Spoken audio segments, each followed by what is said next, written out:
రంగుల పండుగ హోలీ సందర్భంగా అన్ని ఆన్లైన్ కోర్సులపై భారీ డిస్కౌంట్ ఆఫర్స్ అందిస్తోంది Harish the best academy. SI and group 2 full course 2000 రూపాయలు మాత్రమే. సింగిల్ సబ్జెక్ట్ ఏదైనా 500 రూపాయలు మాత్రమే. గ్రూప్ 4 ఫుల్ కోర్స్ 1499 రూపాయలు మాత్రమే. గ్రూప్ 4 పేపర్ 2 499 రూపాయలు మాత్రమే. ఈ ఆఫర్ మార్చి 12 నుండి మార్చి 20 వరకు మాత్రమే. ఈ బంపర్ ఆఫర్ మిస్ చేసుకోకండి. లెజెండరీ ఫ్యాకల్టీచే ఖచ్చితంగా జాబ్ సాధించే విధంగా రూపొందించబడిన ఆన్లైన్ క్లాసెస్. వెంటనే గూగుల్ ప్లే స్టోర్ నుండి హరీష్ అకాడమీ యాప్ ను డౌన్లోడ్ చేసుకోండి. విజయం సాధించండి. Harish the best academy. Phone 8341116915.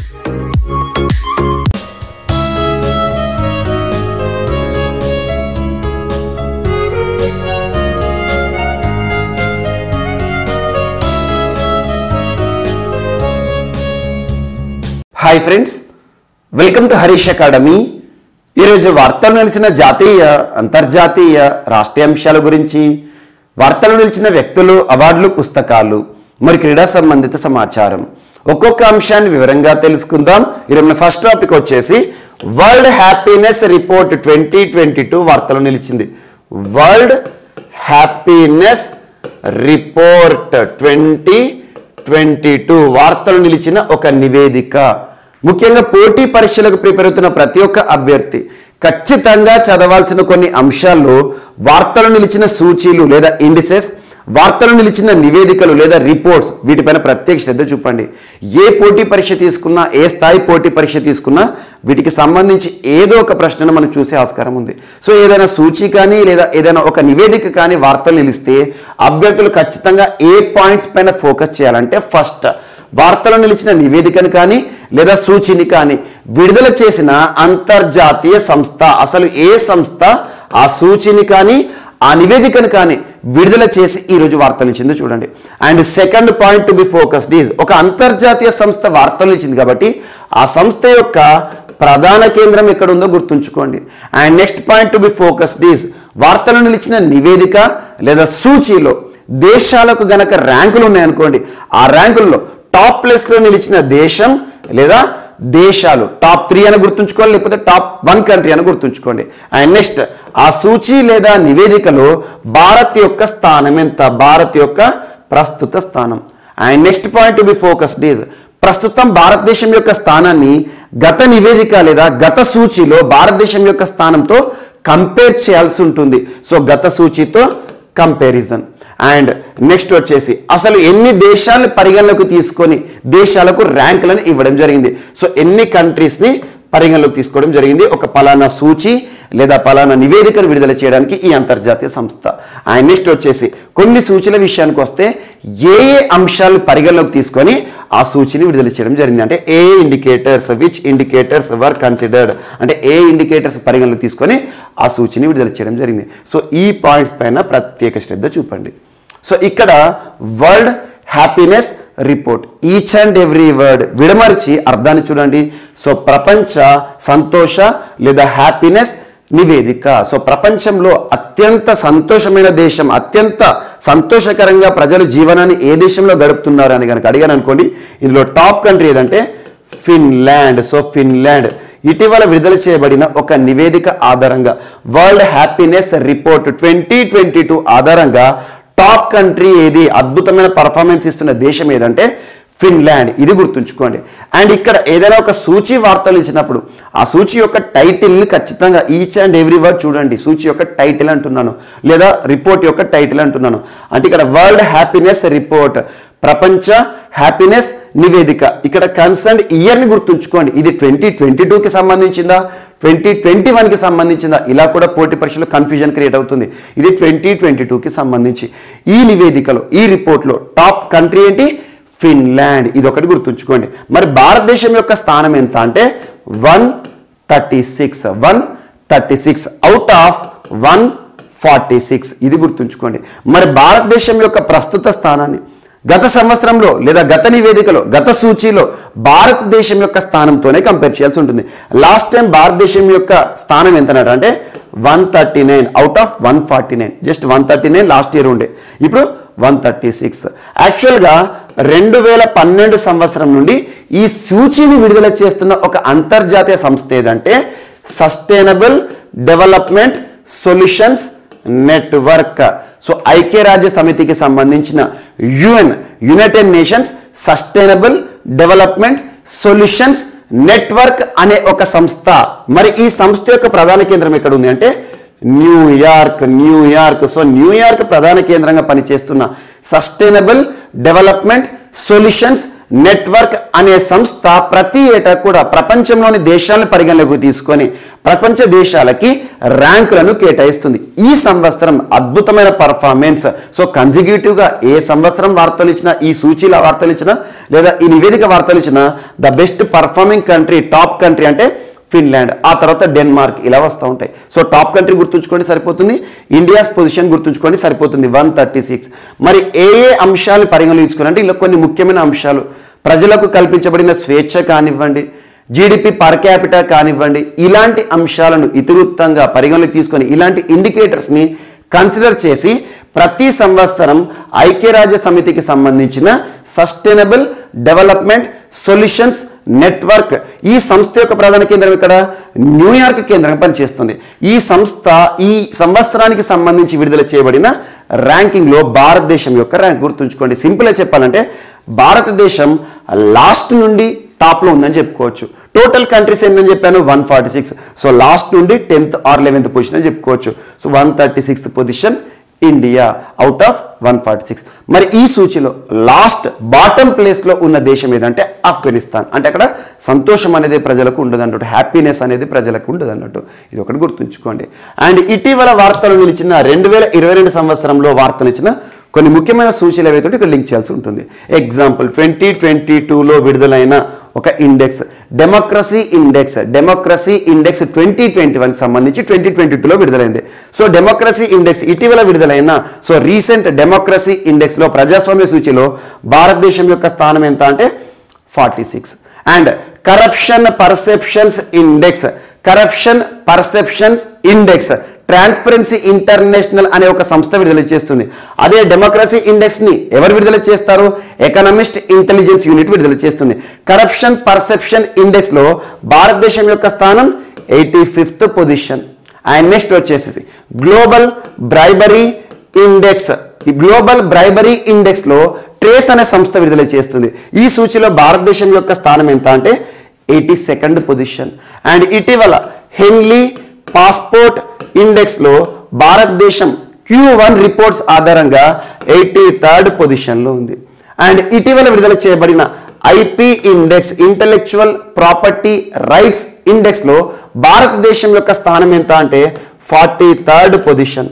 And వీటితో పాటు కొన్ని ఇంపార్టెంట్ ఇండెక్స్లు గత సంవత్సరం మనం డిస్కస్ చేసినవి ఏవైతే ఉంటాయో, ముఖ్యంగా చాండ్లర్ గుడ్ గవర్నమెంట్ ఇండెక్స్లో భారతదేశం యొక్క స్థానం ఎంత అంటే 49th పొజిషన్. అండ్ ఇటీవల కాలంలో వార్తలు నిలిచిన సూచీలు ఏవైతే ఉంటాయో వాటిపైన ప్రత్యేక శ్రద్ధ చూపండి. రానున్న పోటీ పరీక్షలో ఖచ్చితంగా ఏదో ఒక ప్రశ్నను మనం చూసే ఆస్కారం ఉంది. ఇది ఒకటి ఇంపార్టెంట్.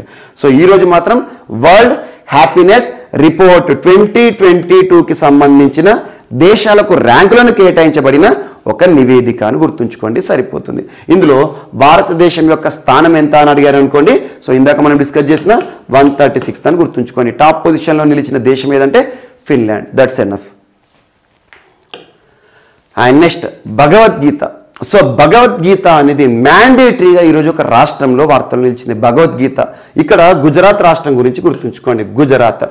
సో గుజరాత్ రాష్ట్ర ప్రభుత్వం ఇటీవల చేసిన ప్రకటన, అసెంబ్లీ వేదికగా చేసిన ప్రకటన ఏంటంటే భగవద్గీతని ప్రతి స్కూల్లో కూడా పాఠ్యాంశంగా 6 నుండి 12వ తరగతి మధ్య చదువుతున్న విద్యార్థులు ఎవరైతే ఉంటారో వారందరూ కూడా ఖచ్చితంగా భగవద్గీత చదవాల్సిందన్నట్టు. ఎందుకంటే పాఠ్య ప్రణాళికలో భాగంగా, అకాడమిక్ కరికులంలో భాగంగా, సిలబస్లో భాగంగా భగవద్గీతను చేరుస్తున్నాం అని చెబుతూ ఏ రాష్ట్ర ప్రభుత్వం ఇటీవల వార్తలు ఇచ్చిందంటే గుజరాత్ రాష్ట్ర ప్రభుత్వం. ఇక్కడ కొన్ని కాంట్రవర్సీ ఇష్యూస్, యాక్చువల్లీ ఇక్కడ భగవద్గీత అనే కాదు, లాస్ట్ ఇయర్ 2021 ఇయర్లో మనం మధ్యప్రదేశ్ రాష్ట్రం గురించి కూడా డిస్కస్ చేసాం. మధ్యప్రదేశ్ రాష్ట్ర ప్రభుత్వం ఏం చేసింది, ముఖ్యంగా రామ్ చరిత్ మానస్ ఏదైతే ఉంటుందో, రామ్ చరిత్ మానస్ రామునికి సంబంధించిన పాఠ్యాంశం ఏదైతే ఉంటుందో ఆ సంవత్సరానికి సంబంధించి ముఖ్యంగా ప్రస్తుతం అమల్లో ఉంది. మధ్యప్రదేశ్ రాష్ట్ర ప్రభుత్వం అకాడమిక్ ఇయర్లో భాగంగా స్కూల్ విద్యార్థులు ఖచ్చితంగా రామ్చరిత్ మానస్ చదవాల్సిందే అని చెప్పేసి ఇంప్లిమెంట్ చేస్తున్నారు. సో అలా ఒకవైపు ఏమో మధ్యప్రదేశ్ రామ్చరిత్ మానస్, మరొక వైపు ఏమో గుజరాత్ భగవద్గీత. ఇలాంటివి యాక్చువల్గా కొంత కాంట్రవర్సీకి దారితీస్తున్నాయి. ఇక్కడ మనం ఫండమెంటల్ రైట్స్లో ఆర్టికల్ 28ని చూడాల్సి ఉంటుంది. ఆర్టికల్ 28 ఏం చెప్తుందంటే మతపరమైన చిహ్నాలను కానివ్వండి, మతపరమైన ప్రచారాలను కానివ్వండి, ముఖ్యంగా ప్రభుత్వ ఆమోదిత ప్రభుత్వంచే నడపబడుతున్న సంస్థలు, ఎయిడెడ్ ఇన్స్టిట్యూషన్స్లో, ఎయిడెడ్ విద్యా సంస్థల్లో చెప్పకూడదు, చేయకూడదు. అంటే మతపరమైన రిజంబ్లెన్స్ అనేది చిహ్నాలను మనం చూపించకూడదు అన్నట్టు. అలాంటిది ఇక్కడ కొన్ని వర్గాల వారు ఆరోపణ చేస్తున్నారు.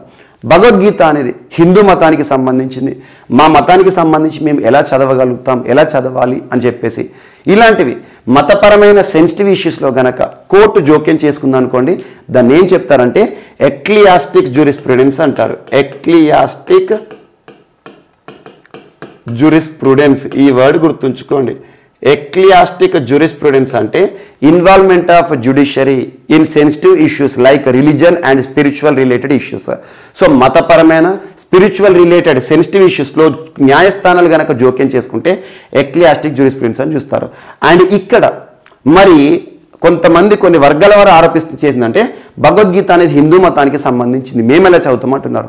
ఇక్కడ కోర్టు కనుక జోక్యం చేసుకుంటే, ఒకళ్ళ కోర్టులో కనుక కేసులు పడితే కోర్టు ఏం చెప్తుంది, ఎక్లియాస్టిక్ జ్యూరిస్ప్రుడెన్స్లో భాగంగా సరే మరి భగవద్గీత అనేది హిందూ మతానికి సంబంధించిందే అని చెప్పేసి ఎక్కడ ఉందో చెప్పండి అని ప్రూవ్ చేయాల్సి ఉంటుంది. సో ఇవన్నీ చాలా టెక్నికల్స్ అనేవి ఇన్వాల్వ్ అయి ఉంటాయి. బట్ ఇవన్నీ పక్కన పెడితే సో ఇక్కడ భగవద్గీత అనేది టు ద పాయింట్ గుర్తుంచుకోవాల్సింది, ఏ రాష్ట్ర ప్రభుత్వం ఆ రాష్ట్రంలోని విద్యార్థులకి సంబంధించి 6th to 12th స్టూడెంట్స్ అందరికీ కూడా మ్యాండేటరీగా ప్రకటించడం జరిగిందంటే ఇక్కడ గుజరాత్ అని గుర్తుంచుకొని, మధ్యప్రదేశ్ ఏమో రామచరిత్ మానస్. అండ్ ఇవన్నీ పక్కన పెడితే ఖచ్చితంగా ప్రతి విద్యార్థికి కూడా మ్యాండేటరీ చేయాల్సింది ఇండియన్ కాన్స్టిట్యూషన్. భారత రాజ్యాంగం పట్ల ప్రతి విద్యార్థికి కూడా, భారతదేశంలోని ప్రతి పౌరుడికి కూడా అవగాహన కల్పించాలి అనే ఉద్దేశంలో భాగంగా ఇటీవల ఇనిషియేటివ్స్ ఉంటే వారి గురించి ప్రత్యేకంగా చూడండి. అలా ఛత్తీస్గఢ్ రాష్ట్ర ప్రభుత్వం పాకెట్ కాన్స్టిట్యూషన్స్ని డిస్ట్రిబ్యూట్ చేసి వార్తలు ఇచ్చింది. అండ్ ఇటీవల కాలంలో జేఎన్టీయు హైదరాబాద్ వారు ఇంజనీరింగ్ స్టూడెంట్స్కి కాన్స్టిట్యూషన్ ఒక సబ్జెక్ట్గా కూడా ఇంట్రడ్యూస్ చేస్తూ వార్తలు ఇచ్చారు. ఇలాంటివి మీరు ప్రత్యేకంగా లింక్ చేస్తూ చూడండి. భగవద్గీత ఈరోజు గుజరాత్కి సంబంధించి స్కూల్ విద్యార్థులకు పాఠ్య ప్రణాళికల భాగంగా చేర్చబోతున్నాం అనే ఒక ప్రకటన మాత్రం వార్తలు ఇచ్చింది. అండ్ నెక్స్ట్ కమికేజ్ డ్రోన్స్ ఒక ప్రత్యేకమైన డ్రోన్స్ వార్తలు నిలిచాయి. ఇటీవల కాలంలో చాలా డ్రోన్స్ గురించి మనం డిస్కస్ చేస్తున్నాం. డ్రోన్ అని పిలిచిన, అన్మాన్డ్ ఎయిర్ వెహికల్స్ అని పిలిచిన ఒకటి మానవరహిత విమానం. ఈ కమికేజ్ డ్రోన్స్ ఎందుకు వార్తలు ఇచ్చాయంటే ప్రస్తుతం మనం చూస్తున్న రష్యా యుక్రెయిన్ సంక్షోభం కారణంగా. ఇక్కడ ఏంటంటే ఈ kamikaze drones switch blade drones అంటారు. యాక్చువల్గా switch blade unmanned air vehicles అంటారు. అన్మాన్డ్ అంటే మానవరహిత, మనిషి ఉంటాడు. సో డ్రోన్ ఏదైతే ఉందో ఒక విమానం లాంటి నిర్మాణము. యాక్చువల్లీ ఇది చాలా లైట్ వెయిట్లో ఉంటుంది. చాలా లైట్ వెయిట్ ఎంత ఉంటుందంటే 5 to 7 pounds మాత్రమే ఉంటుంది. అలాంటి లైట్ వెయిట్ డ్రోన్ అయినా కూడా మ్యాక్సిమం మందుగుండు సామాగ్రి కానివ్వండి, బ్లాస్టింగ్ ఎక్స్ప్లోజివ్స్ ఏవైతే ఉంటాయో ఒక ప్రాంతంలో ఒక ప్రాంతానికి తరలించడానికి, మరియు ఏదైతే ఒక టార్గెట్ ఉంటుందో నిర్దేశించిన టార్గెట్లో ఇది బాంబులను కూడా పేల్చేస్తుంది, బాంబులను కూడా రిలీజ్ చేసేస్తుంది. అలా యుద్ధ ట్యాంకులు కానివ్వండి, శత్రు స్థావరాలు కానివ్వండి, శత్రు దేశాలకు సంబంధించిన గ్రూప్ కానివ్వండి, వాళ్ళందరినీ కూడా ధ్వంసం చేయడానికి ఇలాంటివి ఉపయోగించడం జరుగుతుంది. యాక్చువల్గా ఈ కమికేజ్ డ్రోన్స్ అనేవి ఎక్కువగా ఏ దేశం తయారు చేస్తుందంటే అమెరికాకి సంబంధించి. మరి ఎందుకు ఈరోజు వార్తలు ఇచ్చిందంటే అమెరికా యుక్రెయిన్కి ఈ కమికేజ్ డ్రోన్లను సరఫరా చేస్తోంది అనే ఒక ప్రకటన వార్తలు నిలిచింది. ఆల్రెడీ డ్రోన్లను సప్లై చేసేస్తుంది కూడా. ఇప్పటికీ S-300 మిసైల్ సిస్టమ్స్ని వాడుతోంది యుక్రెయిన్. మిసైల్ సిస్టమ్ అంటే ఏం లేదు, ముఖ్యంగా కామన్గా చాలామంది S-400 S-300 మిసైల్ సిస్టమ్ అంటే అది మిసైల్స్ని లాంచ్ చేస్తుంది అంటారు. మిసైల్స్ని లాంచ్ చేసేది, మిసైల్స్ని రిలీజ్ చేసేది కాదు. ఎగ్జాంపుల్, ఇండియా కొనుగోలు చేస్తున్న, రష్యా నుండి కొనుగోలు చేస్తున్న S-400 మిసైల్ సిస్టమ్ ఉంది. S-400 మిసైల్ సిస్టమ్ని ఒక నిర్దేశిత ప్రాంతంలో గనక మనం ఇన్స్టాల్ చేసామనుకోండి, దీని యొక్క ఉద్దేశం ఏంటంటే వితిన్ రేడియస్ ఆఫ్ 400 kilometers శత్రు దేశాలకు సంబంధించిన డ్రోన్ ఎంటర్ అయినా, శత్రు దేశాలకు సంబంధించిన ఫైటర్ జెట్ ఎంటర్ అయినా, శత్రు దేశాలు ప్రయోగించిన మిసైల్స్ ఎంటర్ అయినా కూడా వాటిని గాల్లోనే పేల్చి పారేస్తుంది. అంటే ఇది ఒక ఐరన్ డోమ్ అని చెప్పొచ్చు. అంటే ఒక కవచంలా పనిచేస్తుంది అన్నట్టు. సేమ్ అలాంటివి కూడా ఇటీవల యుక్రెయిన్కి అమెరికా సరఫరా చేస్తుంది. అందులో భాగంగా ఈ కమికేజ్ డ్రోన్స్ని వాడుతుంది యుక్రెయిన్ అని చెప్పేసి రష్యా కూడా చెప్తుంది. ఎందుకంటే ఇప్పుడు చూడండి, రష్యా యుక్రెయిన్ క్రైసిస్లో ఎక్కువగా రష్యన్ సోల్జర్స్, రష్యాకి సంబంధించిన హెలికాప్టర్స్, ఫైటర్ జెట్స్ కూడా ధ్వంసమవుతున్నాయి. కారణం ఏంటంటే యుక్రెయిన్కి బ్యాక్డోర్ నుండి అమెరికా చేస్తున్న ఆయుధాల సరఫరా, అత్యధిక టెక్నాలజీతో కూడిన డ్రోన్స్ లాంటివి. అందులో ఒకటి కమికేజ్ డ్రోన్ అని గుర్తుంచుకోండి, సరిపోతుంది. అండ్ ఇటీవల కాలంలో డ్రోన్లను కనుక మనం అబ్జర్వ్ చేస్తే భారతదేశం హెరాన్ డ్రోన్లను ఇటీవల ఏ దేశం నుండి దిగుమతి చేసుకుంటుందంటే ఇజ్రాయెల్ నుండి దిగుమతి చేసుకోవడం జరుగుతుంది. అండ్ ఇటీవల స్కై స్ట్రైకర్స్, సూసైడ్ డ్రోన్స్ అనగానే అది కూడా ఇజ్రాయెల్. సో అలా డ్రోన్లకి సంబంధించి ఏ టాపిక్ వార్తలు నిలిచినా కూడా ఇటీవల కాలంలో మనం డిస్కస్ చేసిన అన్ని కూడా లింక్ చేస్తుండండి. అండ్ నెక్స్ట్ దిశాన్ అనే ఒక యాప్ వార్తలో నిలిచింది. దిశాన్ అనే ఒక మొబైల్ యాప్ అనుకోండి. ఏ రాష్ట్ర ప్రభుత్వానికి సంబంధించిందంటే కర్ణాటక రాష్ట్రానికి సంబంధించి. సో కర్ణాటక రాష్ట్ర ప్రభుత్వం దిశాన్ యాప్ని ఎందుకు తీసుకొచ్చిందంటే ల్యాండ్ రికార్డ్స్ యాక్సెస్ కోసం. సో రాష్ట్రంలో భూములు ఏవైతే ఉంటాయో, ల్యాండ్ రికార్డ్స్ ఏవైతే ఉంటాయో, భూములకు సంబంధించిన రికార్డ్స్ ఏవైతే ఉంటాయో వాటిని సులభతరంగా యాక్సెస్ చేయడానికి, అంటే సింపుల్గా ఆన్లైన్ ల్యాండ్ రికార్డ్స్ని మెయింటైన్ చేయడానికి దిశాన్ అనే ఒక యాప్ని ఇటీవల ఏ రాష్ట్ర ప్రభుత్వం తీసుకొచ్చింది అంటే కర్ణాటక రాష్ట్ర ప్రభుత్వం. సో పాలసీలో భాగంగా, పబ్లిక్ పాలసీలో భాగంగా, గవర్నెన్స్లో భాగంగా ఇలాంటి యాప్లు ఏమైనా ఇన్స్టాల్ లేదా ఇలాంటి యాప్లు ఏమైనా వార్తలు ఇస్తే ప్రత్యేకంగా చూడండి. సో దిశాన్ యాప్ అనేది ల్యాండ్ రికార్డ్స్ యాక్సెస్ కోసం రాష్ట్రంలోని రెవెన్యూ డిపార్ట్మెంట్ సేవలు మరింత విస్తృతం చేయడానికి, ఆన్లైన్ డిజిటల్ విధానం తీసుకురావడానికి ఏ రాష్ట్ర ప్రభుత్వం తీసుకొచ్చిందంటే కర్ణాటక రాష్ట్ర ప్రభుత్వం. అండ్ కర్ణాటక రాష్ట్రానికి సంబంధించి ఇటీవల గవర్నెన్స్లో భాగంగా చాలా అంశాలు మనం చూసాం. జనసేవక అండ్ జనస్పందన అనే ఇనిషియేటివ్సే కావచ్చు, జనసేవక, జనస్పందన. అండ్ నమ్మా షాలే అనే ఒక ప్రత్యేకమైన యాప్, నమ్మా షాలే, నన్న కొడుగే అని చెప్పేసి, ఇది ఒకటి ఇంపార్టెంట్. అండ్ ఇటీవల కర్ణాటక రాష్ట్రం ఐటీకి సంబంధించి తరచూ వార్తలు నిలుస్తుంది. నిన్నటి క్లాస్లో మనం డిస్కస్ చేస్తాం. దేశంలోనే మొట్టమొదటి art park artificial intelligence robotic park బెంగళూరులో ఇన్స్టాల్ చేయడం జరిగింది, ఆర్ట్ పార్క్. అండ్ ఇటీవల కాలంలో దేశంలోని మొట్టమొదటి ఏవిజిసి సెంటర్ కర్ణాటక రాష్ట్రం. ఐటీ పరంగా దేశంలోనే మొట్టమొదటి R&D ఇంజనీరింగ్ పాలసీని విడుదల చేసిన రాష్ట్రం ఏదంటే కర్ణాటక రాష్ట్రం. అండ్ ఇటీవల కొప్పల్ టాయ్ క్లస్టర్ కర్ణాటక రాష్ట్రానికి సంబంధించి వార్తలు నిలిచింది. అండ్ వీటితో పాటు చాలా రైల్వే స్టేషన్స్ ఇటీవల కర్ణాటక రాష్ట్రానికి సంబంధించి మనం చూడడం జరుగుతుంది. వీటన్నిటిని కూడా ప్రత్యేకంగా లింక్ చేస్తూ చూడండి. సో ఇక్కడ గవర్నెన్స్లో భాగంగా దిశాన్ యాప్, సో ల్యాండ్ రికార్డ్స్, రాష్ట్రంలోని భూముల పట్టాలకి సంబంధించిన సులభతర యాక్సెస్ కోసం ఈ యాప్ని ఉద్యోగుల కోసం అందుబాటులోకి తీసుకొచ్చింది కర్ణాటక రాష్ట్ర ప్రభుత్వం, రెవెన్యూ డిపార్ట్మెంట్ పరిధిలో అని గుర్తుంచుకోండి.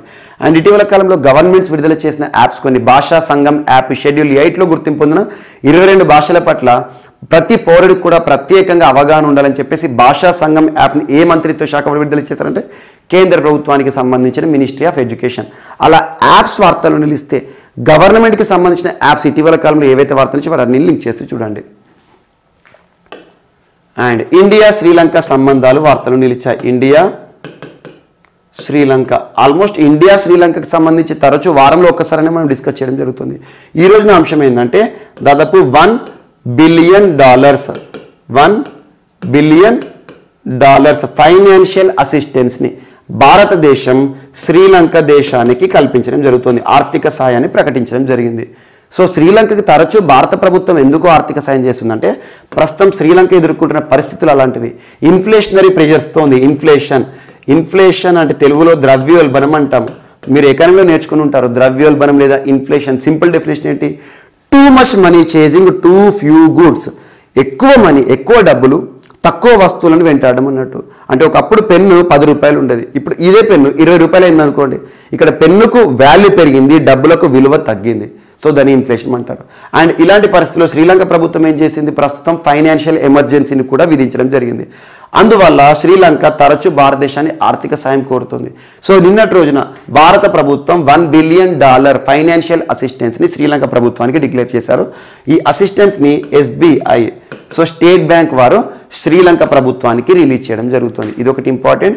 అండ్ ఈ అసిస్టెన్స్లో భాగంగా మెడిసినల్ సపోర్టు, ఫుడ్ సపోర్ట్ని శ్రీలంక ప్రభుత్వానికి భారత ప్రభుత్వం కల్పించడం జరుగుతుంది. ఫుడ్ అండ్ మెడిసినల్ సపోర్ట్ కోసం ఈ నిధులను ఖర్చు చేయాల్సి ఉంటుంది. సో $1 బిలియన్ US డాలర్ల ఆర్థిక సాయాన్ని భారత ప్రభుత్వం శ్రీలంకకు విడుదల చేయడం జరిగింది. ఇది ఒకటి ఇంపార్టెంట్. అండ్ ఇటీవల కాలంలో ఇండియా శ్రీలంక సంబంధాలకు సంబంధించి ప్రత్యేకంగా చూడండి. అండ్ ఇండియా శ్రీలంక సంబంధాలు తరచూ వార్తలు నిలుస్తూ ఉంటే ఒక దేశం కూడా ఇటీవల ఇన్వాల్వ్ అయింది. శ్రీలంక చరిత్రలోనే అతిపెద్ద హాస్పిటల్ పొలొన్నరువా అనే ఒక హాస్పిటల్ని ఏ దేశం నిర్మిస్తోంది అంటే చైనా. దాని గురించి కూడా ఇటీవల మనం తరచూ రిపీట్ చేస్తున్నాం, ఎందుకంటే చాలా ఇంపార్టెంట్ బిట్. వీటిని ప్రత్యేకంగా చూడండి. అండ్ నెక్స్ట్ సో మడగాస్కర్కి సంబంధించిన ఒక అంశం వార్తలు నిలిచింది. మడగాస్కర్. సో మడగాస్కర్ ఇండియన్ ఓషన్లోని ఒక దేశమే మడగాస్కర్ కూడా. ఇండియన్ ఓషన్లోని హిందూ మహాసముద్రంలోని ఒక దేశమే శ్రీలంక కూడా. So Madagascar, Mauritius, Maldives, Sri Lanka ఇవన్నీ కూడా మనకు చాలా ఇంపార్టెంట్ స్ట్రాటజిక్గా. సో మడగాస్కర్లో భారత్ మరియు మడగాస్కర్ ప్రభుత్వం సంయుక్తంగా ఒక ప్రత్యేకమైన మహాత్మా గాంధీకి సంబంధించి మహాత్మా గాంధీ గ్రీన్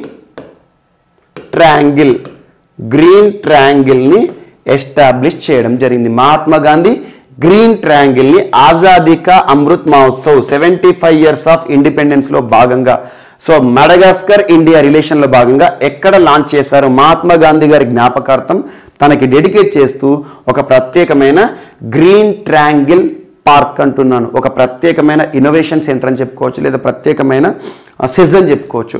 ఎక్కడ ఇటీవల వార్తలు ఇచ్చిందంటే మడగాస్కర్కి సంబంధించి. సో మహాత్మా గాంధీ గారి పేరిట మడగాస్కర్లో ఒక ప్రత్యేకమైన ఒక ఆవిర్భావం లేదంటే ఒక ఆవిష్కరణ జరిగిందని గుర్తుంచుకోండి, సరిపోతుంది. ఇటీవల కాలంలో మహాత్మా గాంధీ గారికి సంబంధించి మనం డిస్కస్ చేసిన అన్ని అంశాలు, గాంధీ విగ్రహాలపైన జరుగుతున్న దాడులు కానివ్వండి, బ్రిటన్లో కానివ్వండి, అమెరికాలో కానివ్వండి, కెనడాలో కానివ్వండి, వీటిపైన ప్రత్యేక శ్రద్ధ చూపండి.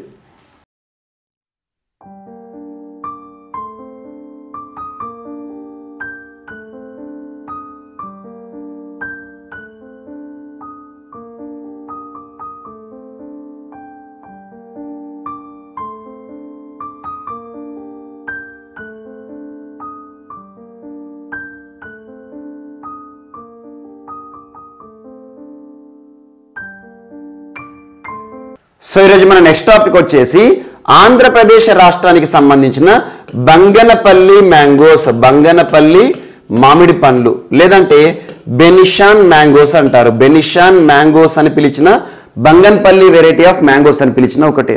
బంగన్పల్లి అనగానే మనకు భారతదేశంలోని ఏ రాష్ట్రం గుర్తుకు రావాలి? ఆంధ్రప్రదేశ్ రాష్ట్రం గుర్తుకు రావాలి. కారణం ఏంటంటే 2017 సంవత్సరంలో ఆంధ్రప్రదేశ్ రాష్ట్రానికి సంబంధించిన బంగన్పల్లి మామిడి పళ్ళకు జాగ్రఫికల్ ఇండికేషన్ ట్యాగ్ కూడా రావడం జరిగింది. Geographical indication, each and every word విడమర్చి చూడండి, అర్థం తెలుస్తుంది. భౌగోళిక గుర్తింపు, ఒక ప్రాంతానికి సంబంధించిన ప్రత్యేకమైన వస్తువులు ఏవైతే ఉంటాయో వాటికి జిఐ ట్యాగ్ ని ఇవ్వడం జరుగుతుంది భారత ప్రభుత్వం.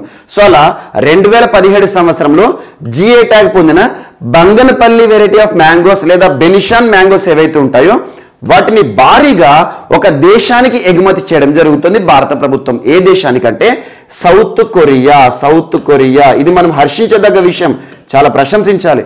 సో మన బంగనపల్లి వెరైటీ ఆఫ్ మ్యాంగోస్ ని సౌత్ కొరియాకి భారీ మొత్తంలో ఎక్స్పోర్ట్ చేయడం జరుగుతుంది. దీనికి సంబంధించిన ఒక ప్రకటనని ఇటీవల భారత ప్రభుత్వం చేసింది.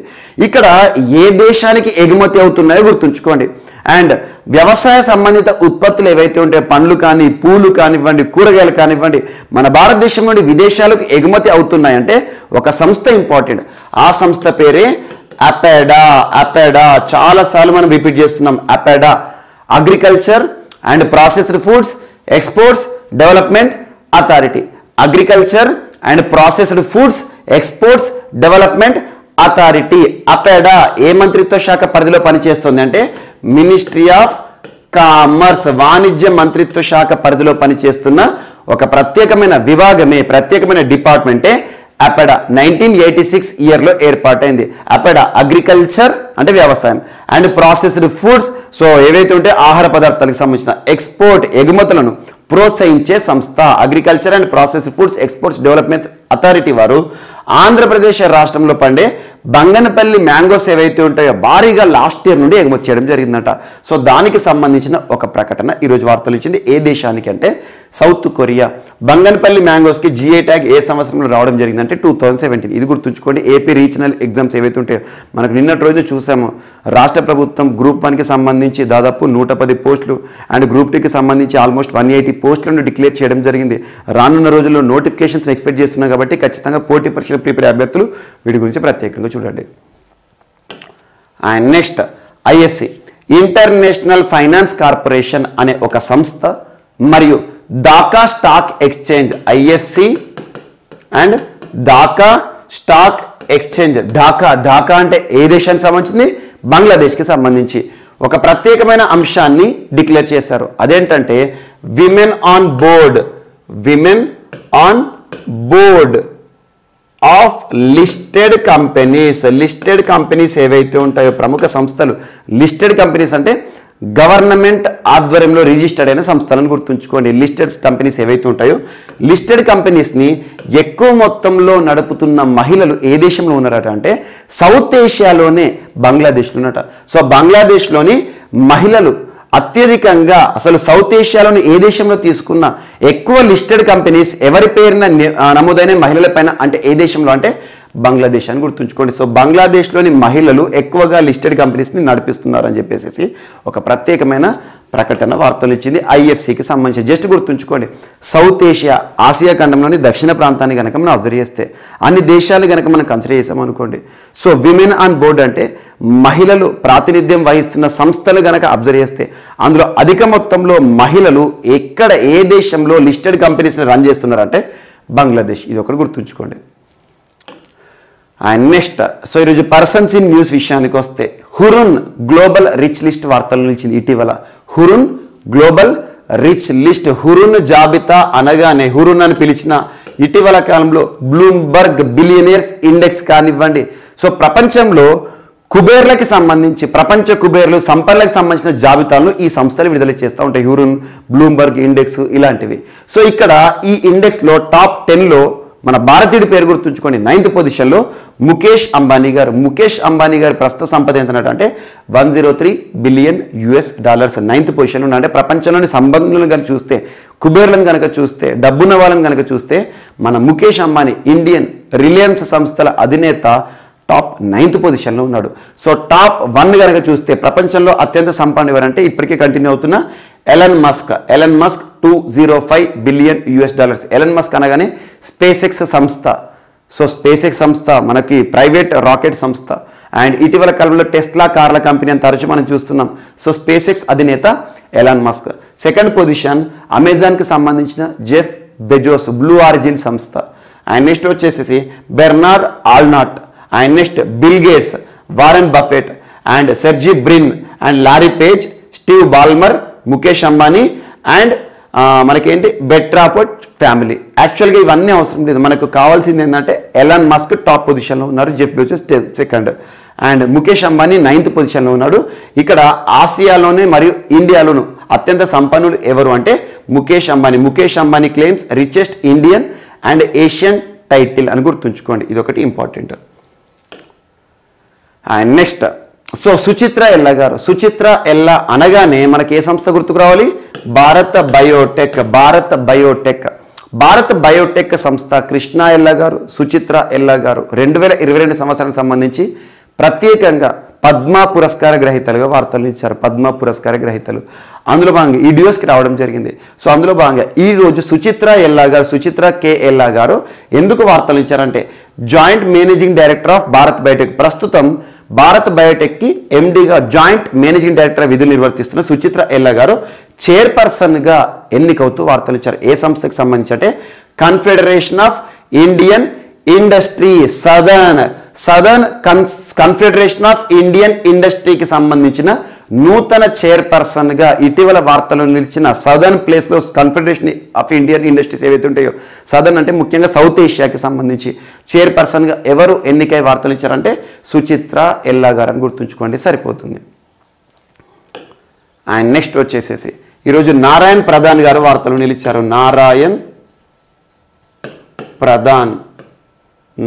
ప్రధాన్ ఒక సైంటిస్ట్. సో సైన్స్ ఫీల్డ్లో తనకంటూ ప్రత్యేక గుర్తింపు ఉన్నారు. ఈరోజు ఒక ప్రతిష్టాత్మక పురస్కారం 31st జీడి బిర్లా పురస్కార గ్రహీతగా ఎంపికవుతూ వార్తలు ఇచ్చారు. Examination point of view to the point అడుగుతారు. యాక్చువల్గా 1991 ఇయర్ ఆఫ్ ఇన్స్టిట్యూషన్ 1991 సంవత్సరం నుండి సైన్స్ ఫీల్డ్లో ప్రత్యేక గుర్తింపు పొందిన సైంటిస్టులను గుర్తించి ఈ పురస్కారాన్ని ఇవ్వడం జరుగుతుంది. జీడి బిర్లా అవార్డు అని చెప్పేసి. సో బిర్లా గ్రూప్ ఆధ్వర్యంలో సెలెక్షన్ గ్రూప్ ఉంటుంది, వారు సెలెక్ట్ చేస్తారు.